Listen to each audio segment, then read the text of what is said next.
দিনের পর দিন ল্যাদ খাওয়ার পরে আমি এই ভিডিওটা আপলোড করছি। আসলে ভিডিওটার ভয়েস রেকর্ড করব বলে ওয়েট করেছিলাম, কিন্তু আমি ভয়েস রেকর্ডটা করতেই পারছিলাম না। যাই হোক, সেদিন ছিল 5 ডিসেম্বর।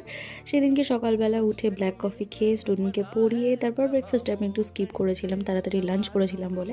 দেন আমার সমস্ত মেকআপের জিনিসপত্র গুছিয়ে, হেয়ার স্টাইলিংয়ের জিনিসপত্র গুছিয়ে ব্যাগ প্যাক করে নিজে রেডি হয়ে চলে গেছিলাম আমার লোকেশনের উদ্দেশ্যে। তো আমার লোকেশনটা খুব একটা দূরে ছিল না, মোটামুটি কাছেই ছিল। যারা কাঁচরাপাড়া বা সারাউন্ডেড এরিয়ায় থাকো তারা জানবে, অফিসার্স কলোনি। আর এই যে অলমোস্ট চলে এসেছি আমার লোকেশনে।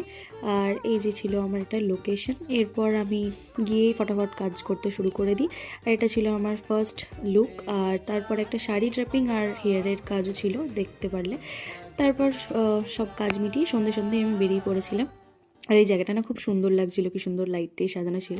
তারপর বাড়ি এসে মনে হলো একটুখানি মাটন খাওয়া যাক, তো জোম্যাটো থেকে আমি অর্ডার করে দিয়েছিলাম মাটন, এরকম লাল লাল ঝাল ঝাল। তার সাথে খেয়েছিলাম রুটি, গরম গরম রুটি। তো এই ছিল আমার আজকের ডিনার। আর তারপর ডিনারের শেষে যেটা মোস্ট ইম্পর্ট্যান্ট সেটা হচ্ছে স্কিন কেয়ার। স্কিন ক্লিন করে, স্কিন কেয়ার করে, হেয়ার কেয়ার করে তারপরে চলে গেছিলাম ঘুমাতে। তো আজকের ব্লগটা এইটুকুই। নেক্সট ব্লগে দেখা হচ্ছে সবার সাথে। Till then, tata.